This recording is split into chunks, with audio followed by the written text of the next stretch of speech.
Hello students, this is Sama Gasge and I'm gonna teach you business mathematics and statistics part 1. So your paper name is business mathematics and statistics.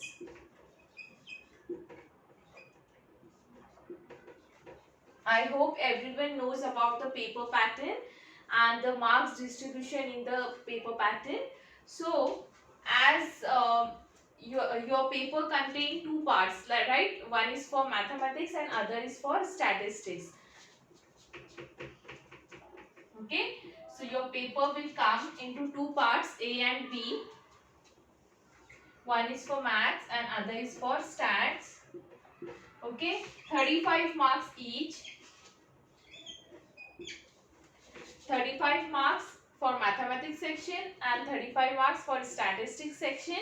Okay, and the total marks will be 70 for your written paper. Okay, university paper, and 30 marks will be on your assignment. Okay, so that will be internal marks. That marks you will going to get from college. Okay, so some assignments will be given to you, so you have to complete that assignment to get 30 marks, and the 70 marks written paper will be there, that will be university paper. Okay, so this is 70 plus 30, 100 marks paper of your mathematics and statistics. Okay, so each part, maths and stats, contain 4 chapters for this sem. Okay, there are 4 chapters in maths and there are 4 chapters in stats. But in maths section they have given chapter number 0, 1, 2, 3 like that. Okay, so chapter number 0 is just a basic concept. Okay, integer, what is rational number, what is ratio, what is proportion, all the definitions are given in the chapter number 0. Okay, so we will just take the definition, the important concept from that chapter. We are not going to detail for that chapter 0. Okay, and from chapter number 1 to chapter number 3 will be for your exam. This chapter, some part will be there in your exam, but this just contains the basic topics of your mathematics, like integer, fraction, etc.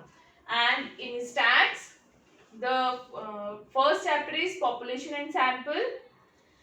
I am writing all the 4 chapters, so the idea will be clear what we have to do in this sem. Okay, so the first chapter in mathematics is prerequisites.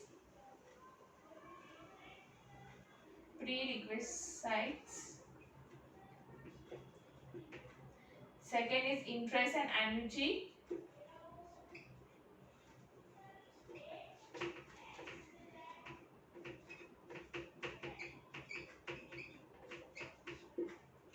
Third one is share and dividends.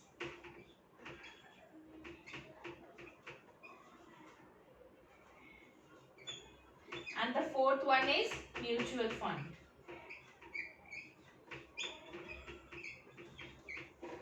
Okay, and in stats, the first chapter is population and sample. Second chapter is frequency distribution.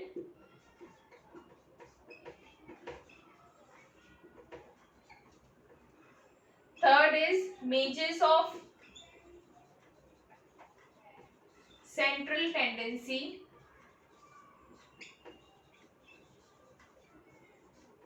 And the fourth one is measure of dispersion.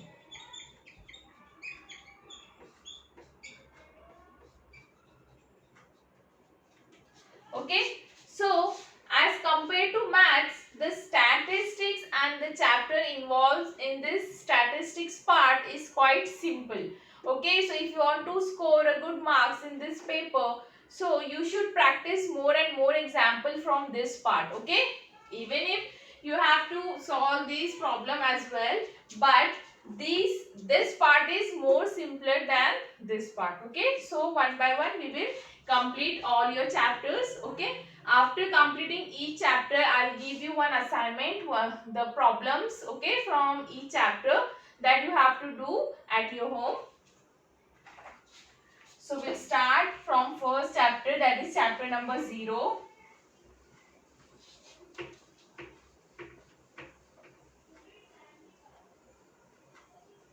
Prerequisites.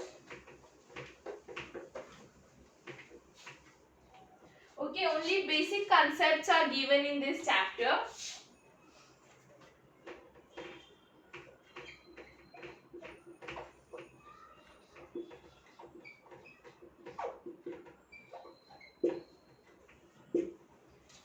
So in this chapter we are going to study natural numbers, then integers, third one is HCF and LCM, then the fourth one is fractions, fifth one is indices, ratio, proportion, variation and percentage.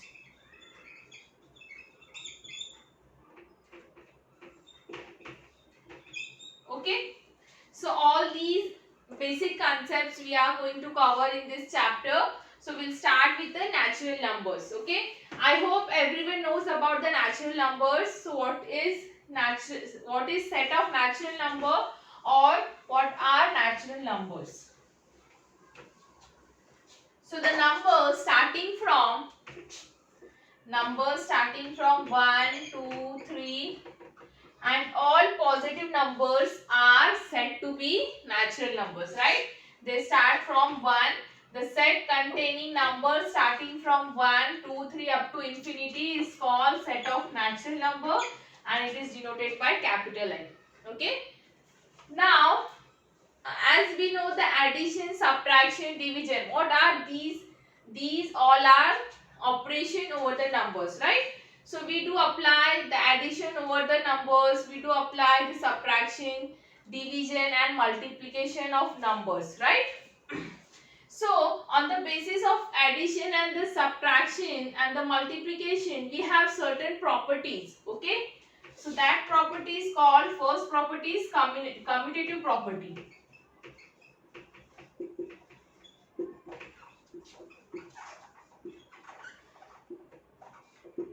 Commutative means if I give you 2 plus 3, answer will be 5, right? 2 plus 3 is equals to 5 and 3 plus 2 is also equals to 5.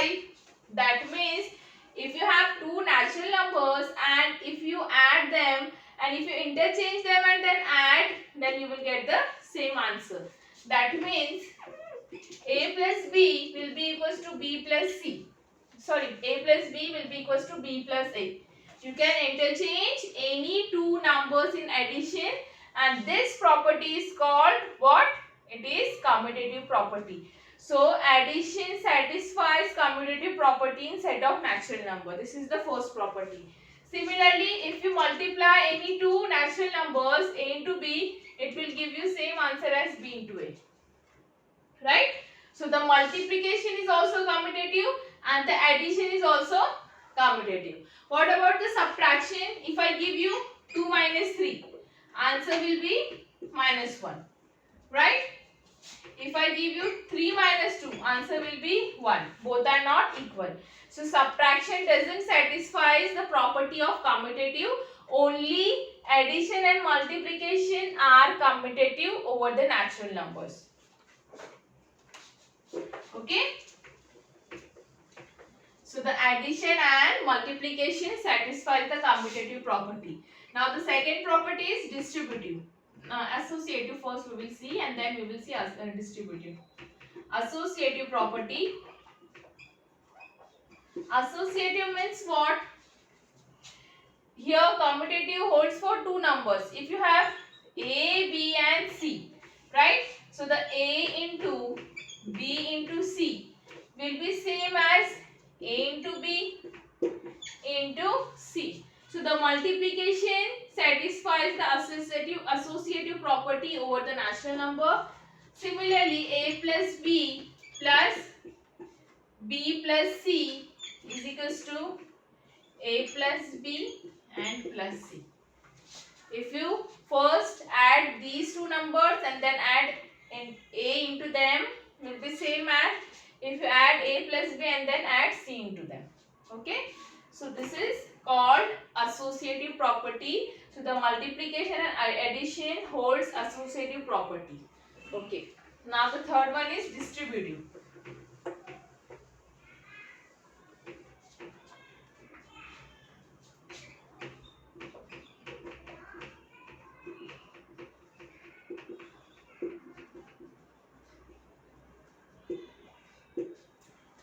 So the distributive means if you have two numbers A into B plus C, okay, then we can open this bracket by taking multiplication inside. So you will get A into B plus A into C, okay, and it will give you same answer if you multiply A from this side.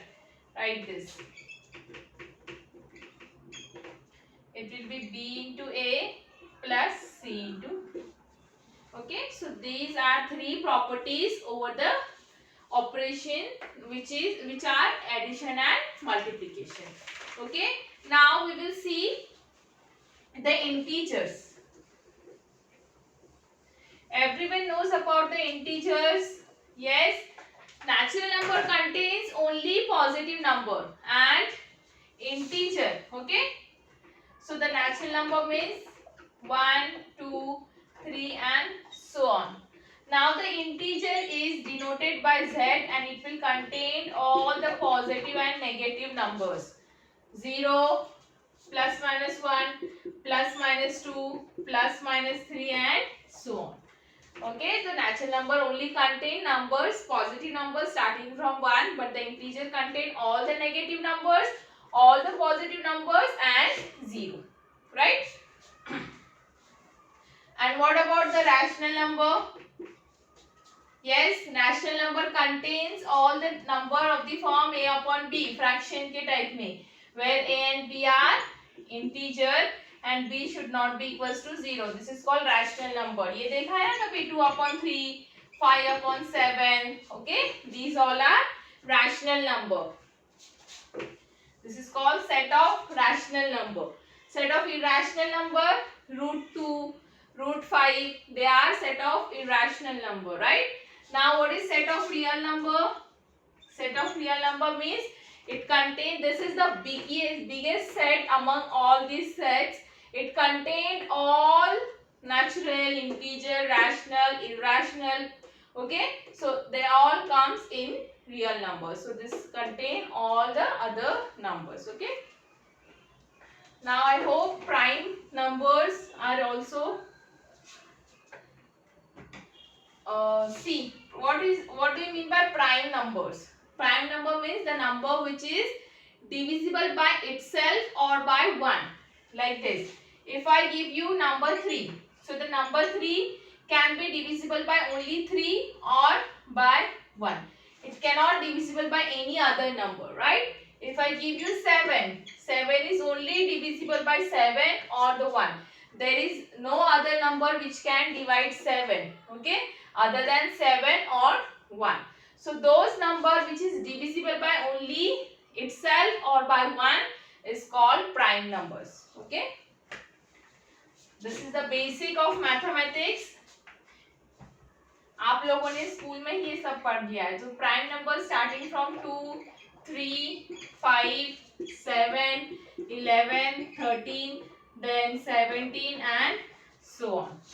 Okay. Odd number means 1, 3, 5, 7. Okay. And even number means divisible by 2, 2, 4, like that.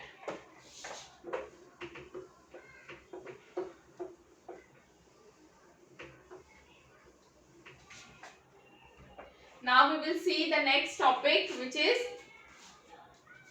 LCM and SCF.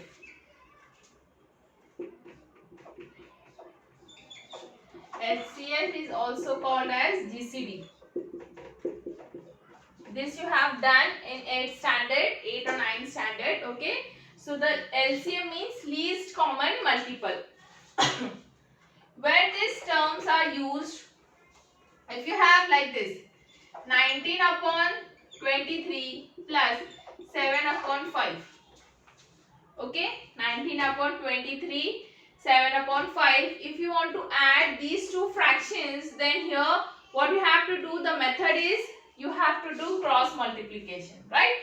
Since here the numbers are easy, 5 and 23, they are not complicated, so you will just get the answer 19 into 5, right, plus 7 into 23 and into, see, cross multiplication means you have to do this into this plus this into this divided by this into this. This is the usual method, right, for addition of two fractions. But here, since the numbers are very simple, therefore you will get the answer within 1 or 2 minutes after multiplying these two terms. But think, if you have number like this, 207 divided by 79 plus 11 upon 80. Okay, so it will get time to find its answer. So in this case, LCM is very useful. LCM means what? You have to find the least common multiple of these two.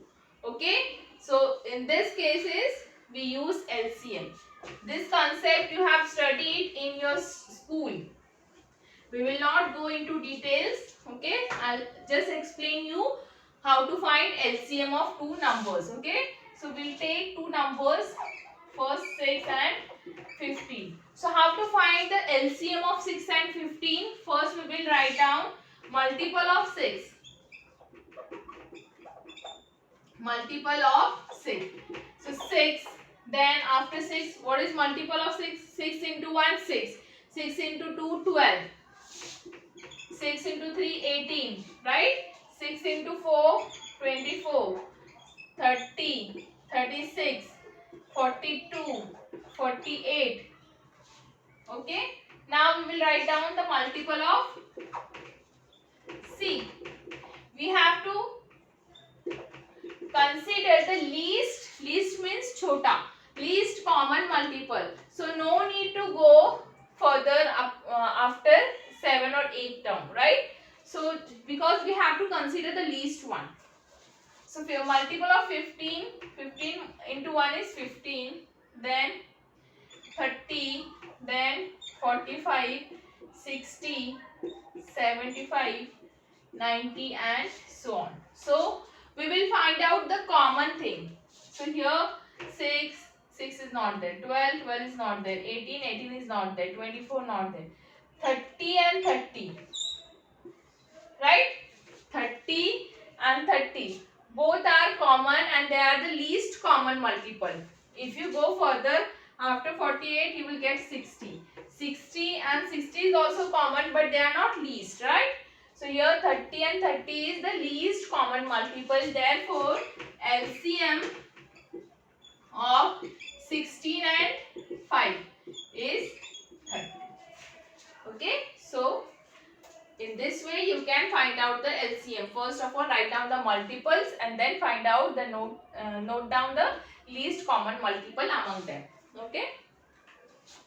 So on page number 3 of this book, Business Mathematics and Statistics of Nirali Prakashchan publication, just buy this textbook because I am gonna teach you all the problem from this textbook only. Okay. So this textbook is of Nirali Prakashchan publication and we are doing this problem of page number 3. Okay. So there are 2 or 3 problems are given in your textbook for your practice. So just go through them. Now we will see the common divisor.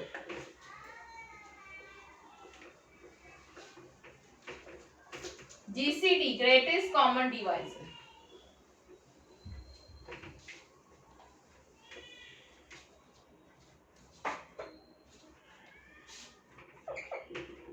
GCD, greatest common divisor.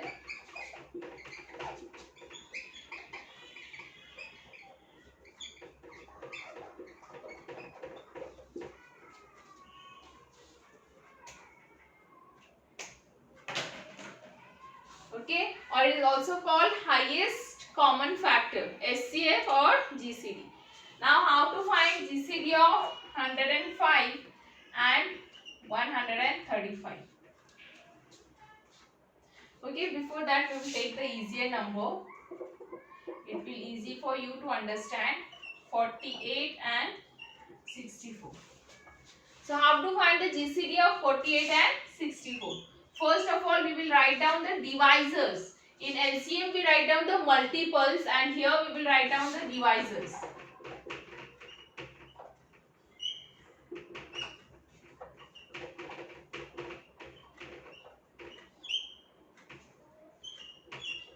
Okay, 48 is divisible by 1, 2. 48 is not divisible by 3.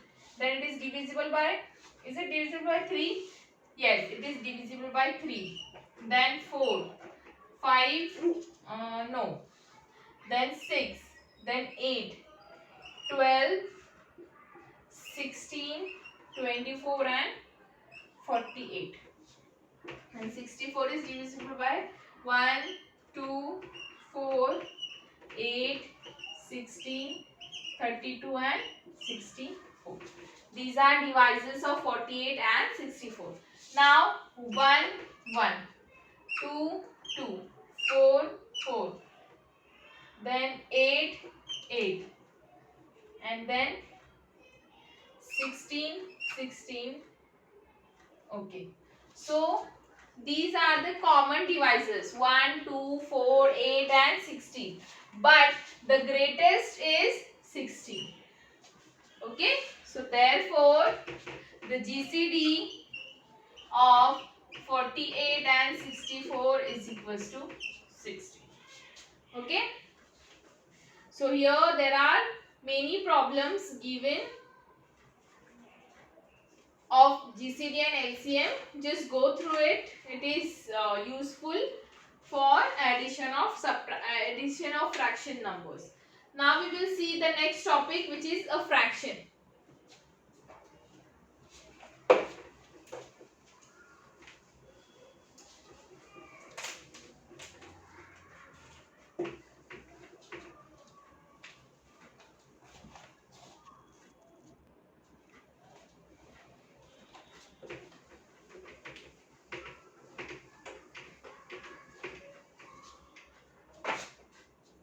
Fraction means a number of the type a upon b, rational number, right? Where b should not be equals to 0 and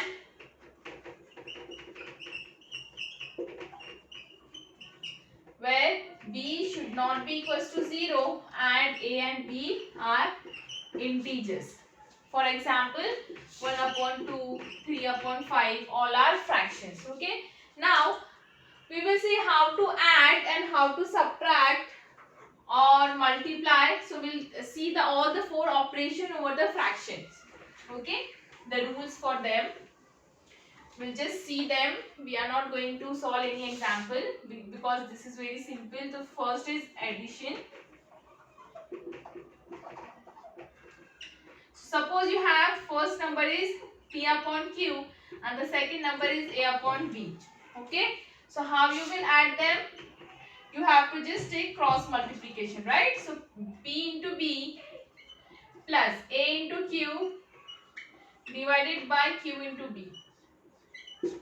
So this is the rule for addition. Same rule for subtraction.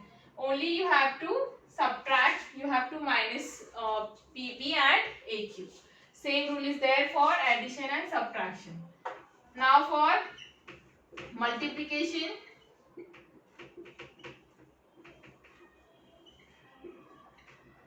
Okay, so suppose you have AB into PQ. So you have to multiply the terms in numerator and the terms in denominator. So the answer is A into P divided by B into Q. Okay. Now the third is division. So division means A upon B divided by P upon Q. So what you have to do, you have to take this denominator into numerator. After coming this term into numerator, this term will get reversible. It will get reversed like this. P upon Q का हो जाएगा Q upon P. So it is A upon B multiplied by Q upon P. You have to take just reverse of that. P upon Q का Q upon P. So it is A into Q divided by B into P. So okay, so these are 4 operations over the fractions. Now the next topic is law of indices. One more thing I have to tell you regarding the fractions. If you have number like this, 1 upon 3, okay. So here the answer for this will be 0.3333333 and it will not get terminate after some time, after some point or at some point, okay. 1 upon 3, 0.333333 like that. So in this case we have to take only the 4 digits, okay, and you have to write them as 0.3336 you can write, 0.33334 you can write, okay. One more is there, 11.7, 1.5714285 like that, so on. So you have to just write till 4 numbers after the decimal. If such numbers are comes, okay, so you have to just take the 4 digits after the decimal. Now we will see the next topic, which is law of indices. This also you have done in school.